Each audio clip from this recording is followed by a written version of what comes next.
जय गुरुदेव। जय गुरुदेव। जय गुरुदेव। जय गुरुदेव नाम किसका। जय गुरुदेव नाम किसका। प्रभु का पावन नाम।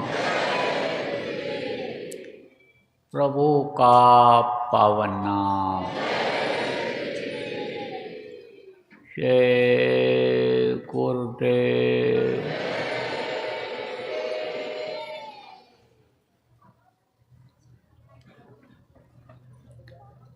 सर्वसमर्थ सर्वत्र अस्मरणीय परम पूज्य गुरु जी महाराज, उपस्थित सभी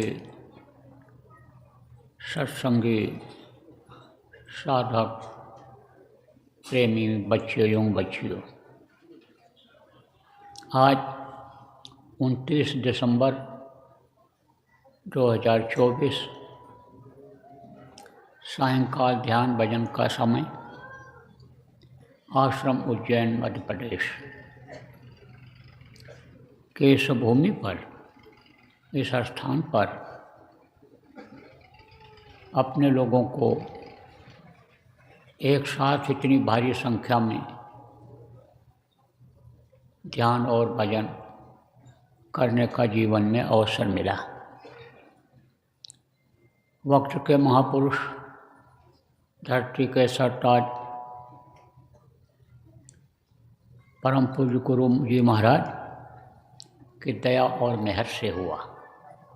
नहीं तो यह समय ऐसा, इस समय कलयुग में मिलना मुश्किल है, लेकिन जब उस प्रभु की दया हो जाती है, प्रभु रूप में गुरु की दया हो जाती है, तब यह अवसर जीवन में मिल जाता है।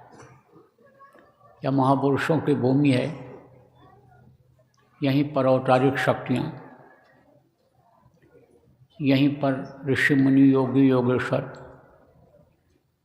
और संतों का प्रादुर्भाव हुआ है।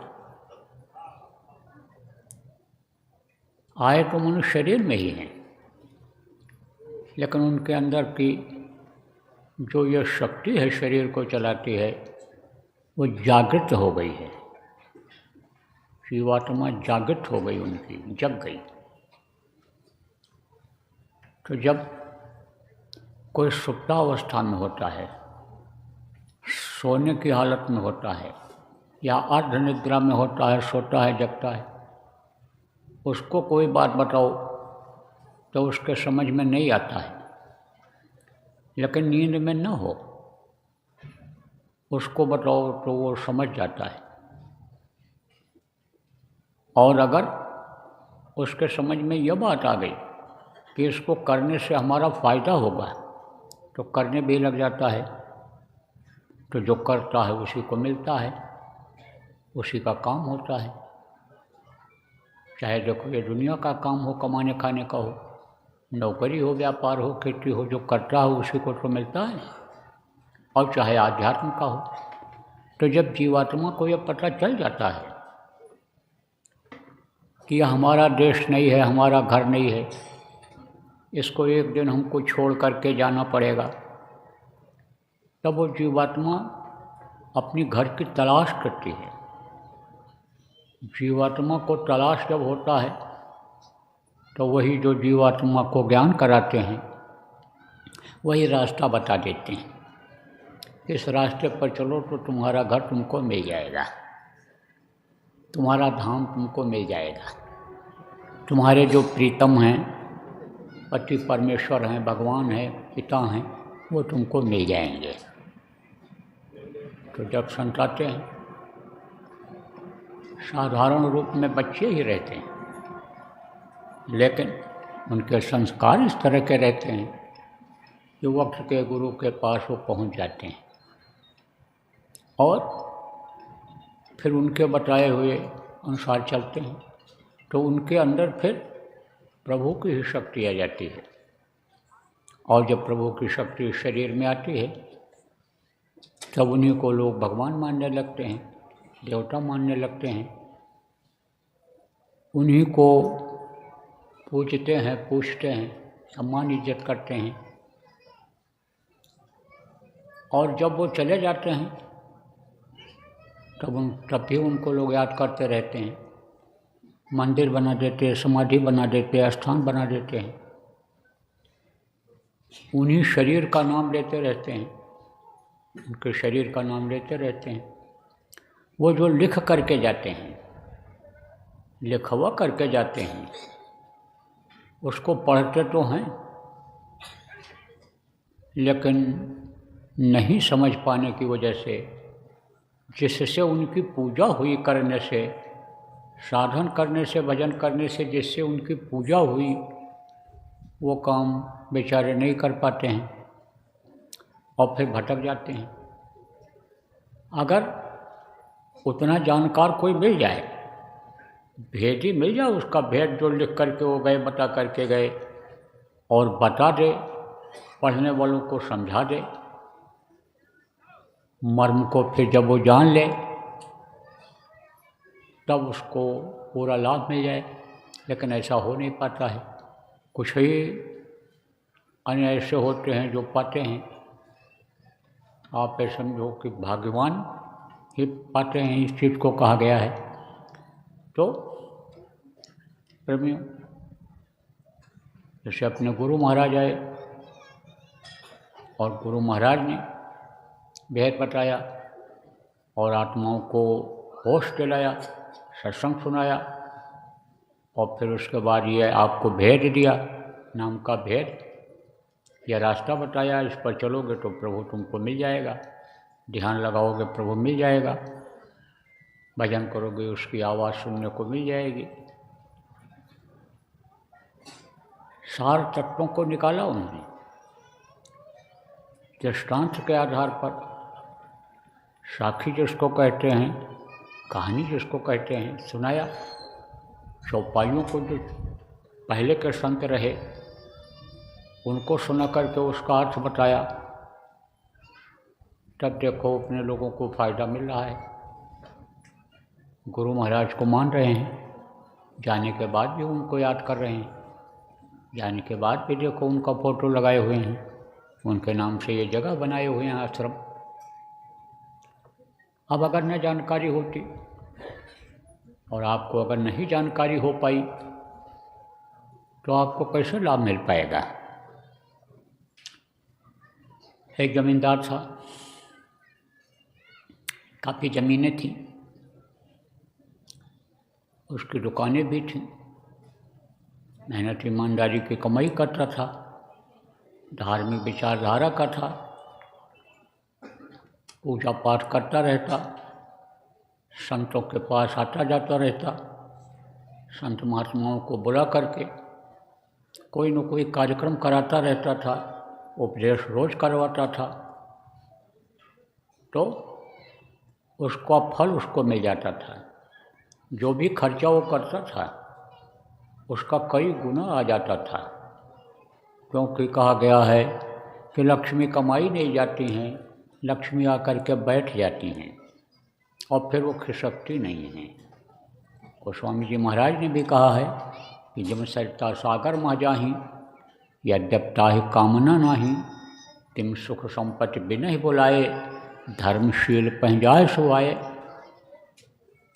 जैसे नदी समुद्र में जाती है, उसकी कोई कामना नहीं होती, इच्छा नहीं होती है, लेकिन वो उसमें विलीन हो जाती है।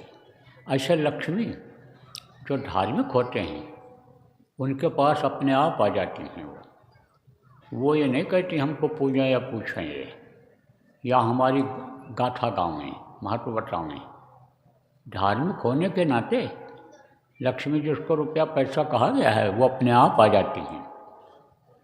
अब जब उसको समझ जाता है कि अच्छे काम में लगाने से ये बढ़ेंगी, और नहीं तो लक्ष्मी का यह सिद्धांत है कि खावत खर्चत मुक्त दे और संचित नरक द्वार, माया छाया एक सी बिरला जाने कोय, भगता के पीछे फिरे सन्मुख भागे सोए। ये चीज़ें जो लिखी हुई हैं ये गलत नहीं हो सकती हैं। तो लक्ष्मी वहाँ ठहर जाती हैं, रुक जाती हैं। उनका धार्मिक होता है तो धन उसका बढ़ता चला गया, और धन खर्चा करता था, धार्मिक था, तो उसको लोग सम्मान इज्जत भी देते थे। देखो इस समय भी वेश की पूजा होती है। वेश किसको कहते हैं? कपड़े को। पता चल जाता है, किसका पता चल जाता है? कि इसके रक्षक हैं, इसके मददगार हैं,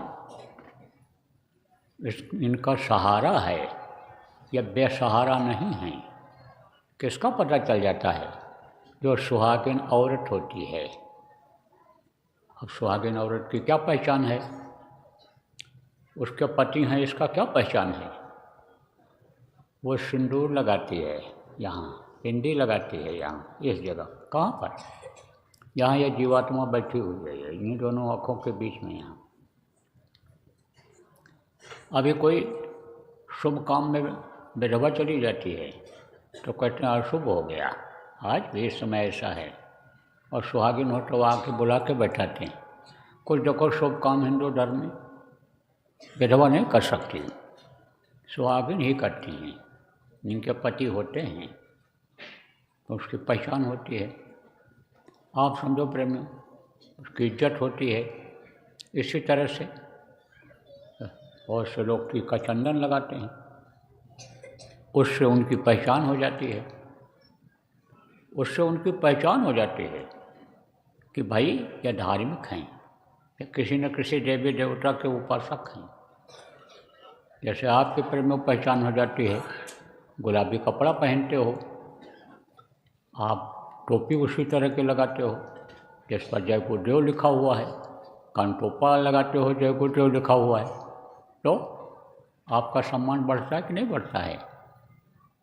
आपका देखो प्रेम में खान पान चाल चलन इसीलिए तो सुधारा गया, और सुधारने के लिए इसीलिए कहा जा रहा है कि आपका सम्मान बढ़ जाएगा, इज्जत बढ़ जाएगी।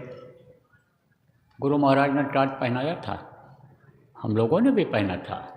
वो तो जब नामदान देने को हुआ और गुरु का हुक्म हो गया कि उतार दो, तब उतारा। जैसा बताया वैसा लपेटा पहना। नहीं, हम भी पहनते थे। तो गुरु महाराज ने कहा कि तुम लोग तो जय गुरुदेव हो गए और हम बाबा जी ही रह गए। तो उस समय क्या था, शादी ब्याह में कहीं भी चला जाए तो उसी को लोग देखते थे, टाट वाले को। दूल्हा को कोई नहीं देखता, दुल्हन को कोई नहीं देखता था, टाटे वाले देखते थे और बुला करके बैठाते थे। कहते थे भाई जय गुरुदेव बताओ बाबा जी कहाँ हैं, बाबा जी कहाँ हैं, जय गुरुदेव बताओ। तो गुरु महाराज खुद कहते थे कि हम तो बाबा जी रह गए, तुम जय गुरुदेव हो गए। इतना सम्मान बढ़ गया। तो सम्मान बढ़ता है तो सेठ का सम्मान था, इज्जत थी उसकी। अब देखो समय सबका आता है जाने का दुनिया संसार से। तो जो गृहस्थी में रहता है, गृहस्थी के बारे में अपने सोचता है। जैसे कोई मिशन कोई चलाता है और जब बुढ़ा होने लगता है तो दूसरों को सिखाता है कि भाई ये हमारा मिशन चलता रहे। तमाम देखो पंथ जो बने हुए हैं वो इसी आधार पर बने हुए हैं। किसी न किसी को नियुक्त करके वो गए हैं, काम सौंप करके गए हैं, सिखा करके गए हैं। तो चिंता रहती, फिक्र रहती है। गृहस्थ को किसकी फिक्र रहती है? अपने बच्चों की फिक्र रहती है, परिवार की फिक्र रहती है। तो सेठ का जब बुढ़ापा आया तो सोचा भाई अब तो हाथ पैर ढीले हो गए, अब तो ये बाल पकने लग गया, झुर्रियाँ चेहरे पड़ने लग गई, अब इसके लक्षण बुढ़ापा के दिखाई पड़ने लग गए और एक समय ऐसा आएगा कि शरीर छोड़ना पड़ेगा। तो लाओ बच्चे के लिए कुछ कर रहे हैं। तो धार्मिक भावना का तो था ही, तो उसने एक मंदिर बनवाया। मंदिर में लोग जाने लगे पूजा पाठ करने के लिए। लोगों की श्रद्धा और बढ़ी कि भाई हमारे लिए भी स्थान बना दिया। अभी तक तो सेठ अपने ही दरवाजे पर अपने यहाँ बनाए हुए स्थान पर पूजा पाठ करवाता था। हम लोग भी कभी जाते खुद करता, वहीं पर वचन होता रहता था जो आते थे। अब तो मंदिर में ही होगा, सबको फ़ायदा मिलेगा। खुश हो गए लोग। तो उसने एक ताम्र पत्र लिखवाया, कागज होता नहीं था उस समय, तो तांबे के पत्तल पर खुदाई करवा देते थे, लिखाई। तो वो न तो सड़ता था न जलता था, न पानी में वो खराब होता था जैसे ये स्याही खराब हो जाती है, कागज गल जाता, ये सब था नहीं उस समय। तो एक ताम्र पत्र पर लिखवा करके दे दिया लड़के को और कहा दे तेरी हालत ख़राब हो कभी तो तू धन को खोज लेना, इसी ताम्र पत्र के आधार पर खोज लेना। और दे करके और बस उसी समय में जब तक वो पूछे समझे तब तक उस समय धन की कोई कमी थी नहीं। तो जैसे इस समय पर किसी के पास बहुत धन हो जाए तो सोचता है जाएगा नहीं, वो हमारे कितनी कमी होगी। अब तो दारू पिया ये सोचने लगे जो दारू पीता है कि उस समय तो मांग मांग करके पीते थे और अब तो हम पिलाने लग गए, हमारे पास ज़्यादा धन हो गया। पहले 400 रुपये की बोतल पीते थे, 4000 रुपये की बोतल पिए तो भी कम होने वाला नहीं है। लेकिन यह नहीं जानते हैं कि लक्ष्मी के खिसकने गलत जगह पर जब पैसा जाने लग जाता है, हिंसा हत्या में लगने लग जाता है, तब लक्ष्मी खिसक जाती है, पैसा नहीं रह जाता, धन की कमी हो जाती है। तो वो तो लड़का तो यही सोच रहा था कि ये धन हमारे पास इतना है, ये कम होगा ही नहीं, ये कारोबार भी हमारा चलता रहेगा, हमारे बच्चे दर बच्चे यानी पोता 3 पोस्ट खाएंगे इसको। लेकिन धन तो बाढ़ के पानी की तरह से होता है, आता दिखाई पड़ता है, भरता दिखाई पड़ता है पानी, लेकिन खिसकता दिखाई पड़ता है। भरने में 8 घंटा लगेगा और बाढ़ के खिसकने में 1 घंटा भी नहीं लगता है, एकदम झर चला जाता है पानी। ऐसे ही धन खत्म हो जाता है। तो जब धन की कमी हुई तो लड़के ने सोचा कि लो खोद लिया जाए, धन निकाल लिया जाए। तो उस पर क्या लिखा था ताम्र पत्र पर? कर विचार बज चार ही और नैनन निरख निहार और शिवालय के शिखर पर माल गड़ो है सार। तो उसने किसी जानकार से पूछा नहीं और खुद ही अक्ल लगा लिया, समझ में जो आया वही, उसी के आधार पर मंदिर के गुंबद को तोड़ दिया। शिखर किसको कहते हैं? शिखर जिसको कहते हैं, सिर को जिसको कहते हैं शिखर, यानी शरीर का सबसे ऊंचा हिस्सा क्या है? सिर है ये। तो समझो कहा कि मंदिर के गुंबद पर ही, ऊंचाई पर ही माल गड़ा हुआ है, तोड़ दिया, उसको तोड़वा दिया धन के लालच में। अब सोचो आप कि पूजा उपासना वाली जगह को तोड़ दिया।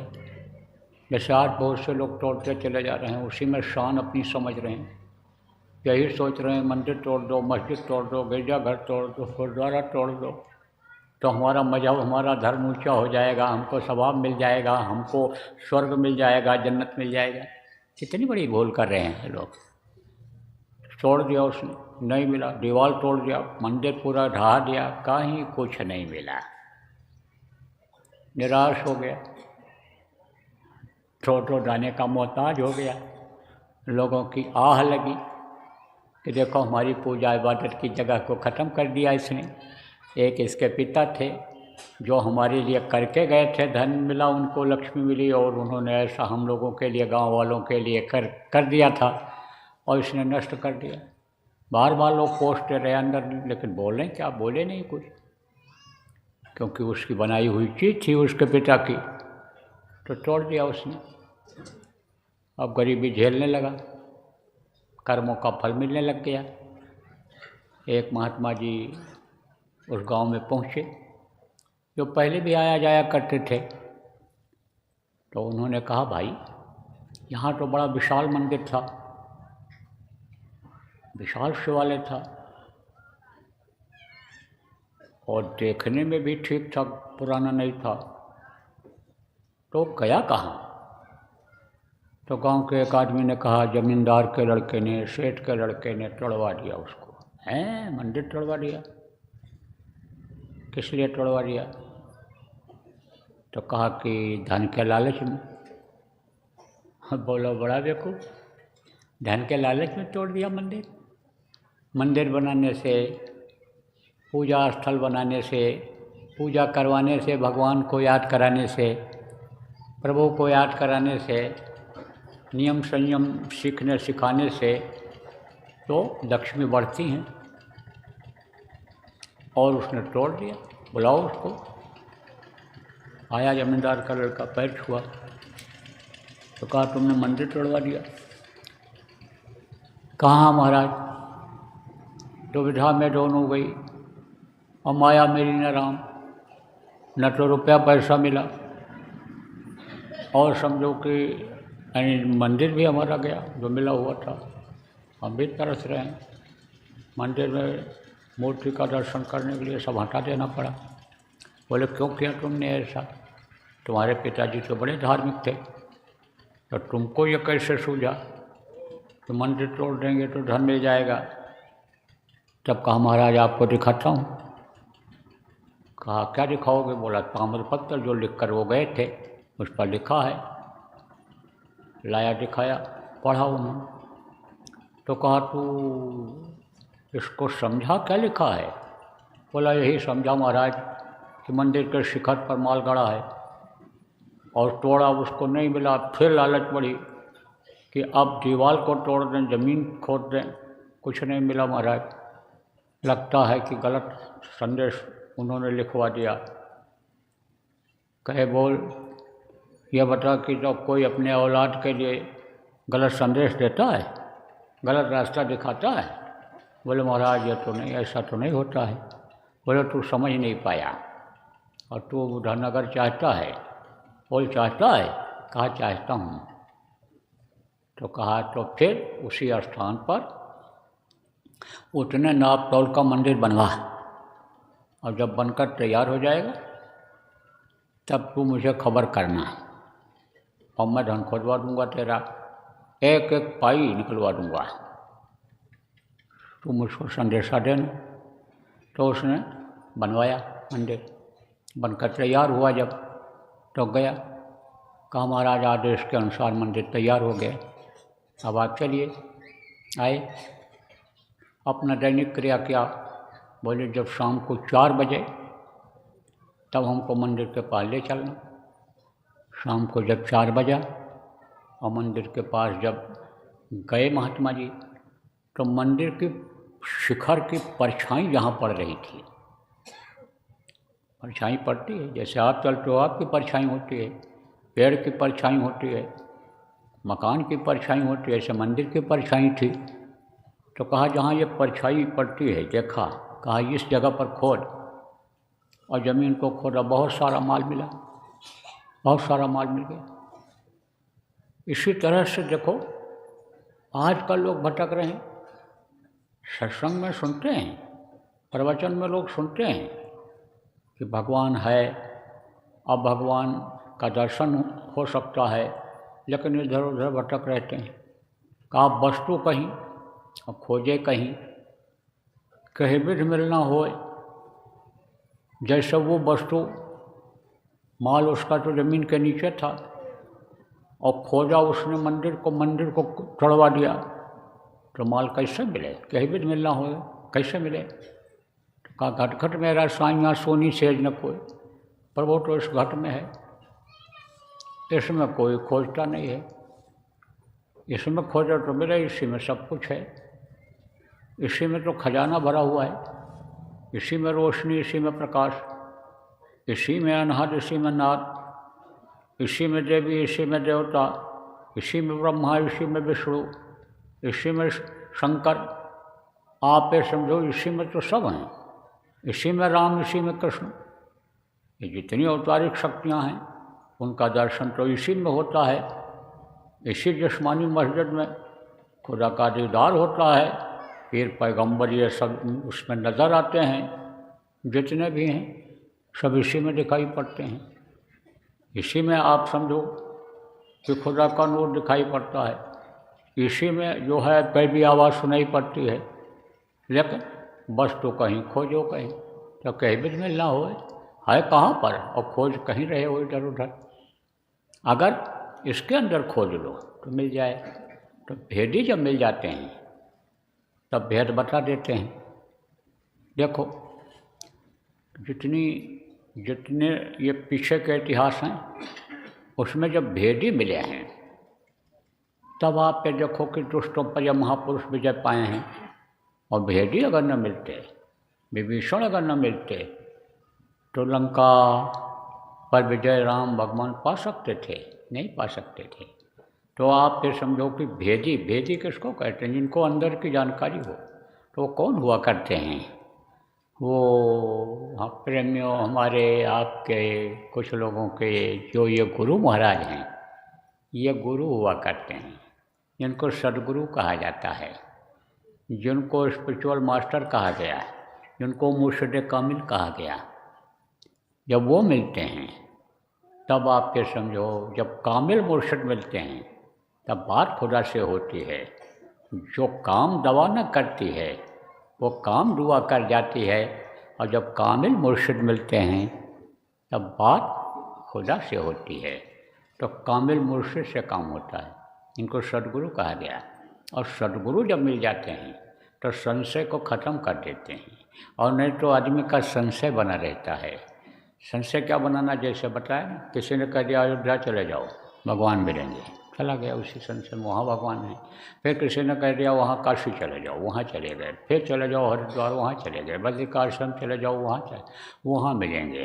किसी ने कह दिया कि मंदिर में आप चले जाओ, प्रसाद चढ़ा दो, तुम्हारी तकलीफ दूर हो जाएगी। किसी ने कहा मजार पर चद्दर चढ़ा दो, गया में पिंडदान करियो, हज चले जाओ, रोज़ा रह लो, नमाज अदा कर लो। बस ये संशय ही नहीं खत्म हो रहा है, इसी संशय में पड़ जाते हैं। लेकिन जब सदगुरु मिल जाते हैं, सदगुरु मिले जाएंगे, संशय भ्रम समुदाय सकल जीव संकुल रहे, गए शरद ऋतु पाए। और सदगुरु मिले जाएंगे संशय भ्रम समुदाय। तो जब सदगुरु मिल जाएं, समर्थ गुरु मिल जाएं, तब प्रेमियों संशय को ख़त्म करके बस जो वो कहें उसको करना चाहिए। तो आप लोगों को नामदान मिला, काफ़ी कुछ लोगों को गुरु महाराज से मिला, उनके जाने के बाद दिया गया। तो आप लोग संशय किसी बात का मत करो, संशय को ख़त्म करके और इसी में लगाओ, एक यही काम कर ले जाओ। तो आप फिर समझो कि जो वो गुप्त धन है, जिस धन से ये दुनिया का सारा धन खरीदा जा सकता है, वो आपको मिल सकता है। आप समझो ये पक्की बात है, कच्ची बात नहीं है। अब मोटी बात आप फिर समझो कि जो भी आदेश हुआ है सुमिरन ध्यान भजन करने का, बराबर करते रहो। जो हो सके गुरु के मिशन के पूरा करने में, उसमें अपने तन की सेवा, मन की सेवा, धन की सेवा को लगाते रहो। तो कोई सत्संग का कार्यक्रम आज तो आयोजित था नहीं, लेकिन आप लोग पहले आ जाते हो, इसीलिए कुछ सुनने को मिलेगा। इच्छा भी थी तो कुछ सुना दिया। अब सुबह ध्यान भजन का होगा, उसके बाद कल का घोषित कार्यक्रम है दिन में 2 बजे से। उसमें नामदान जो नए लोग आप आए हो मिल जाएगा, देर नहीं किया जाएगा। गुरु महाराज के दया मौज रही, समय परिस्थिति अनुकूल रही तो कल ही आपको दे दिया जाएगा कि जिससे लग जाओ इस परमार्थ के रास्ते में, भजन ध्यान सुमिरन करने लग जाओ। तो बोलो जय गुरुदेव। मेहर के नजर करो मेरी ओर, मेहर के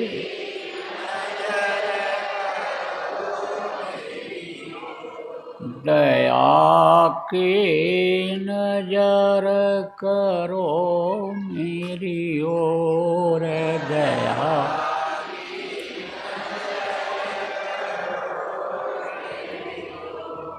निश दिन तुम्हें निहारूं सतगुरु, निश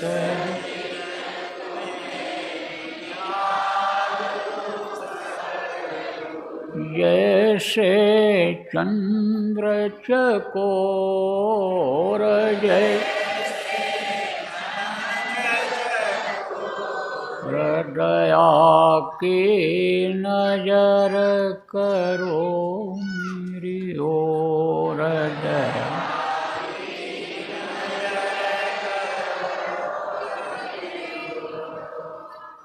बालक जानी चूक बिसराओ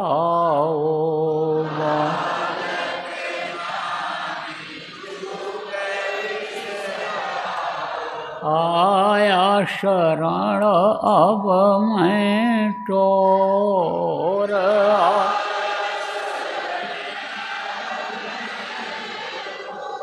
हृदया की नजर करो मेरी ओर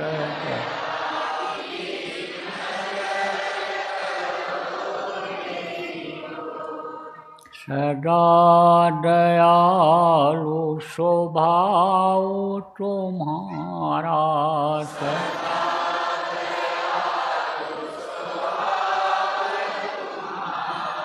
मेरी बेरिया कस भयऊ कठोर में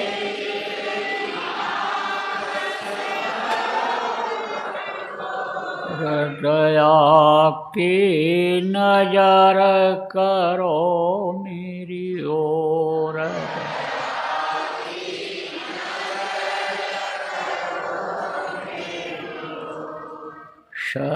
शरणागत की लाज न राखो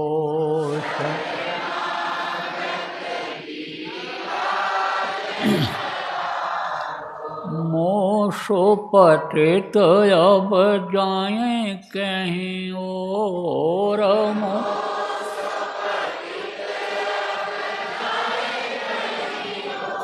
हृदया के नजर करो मेरी ओर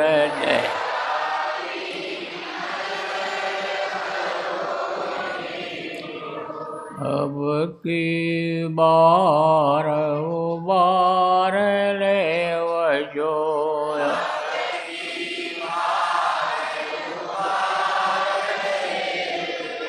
फिर न डरब पग यही मगोर बेर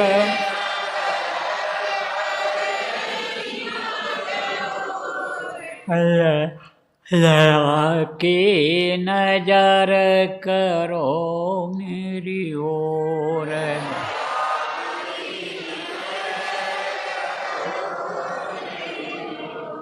हर की नजर करो मेरी ओर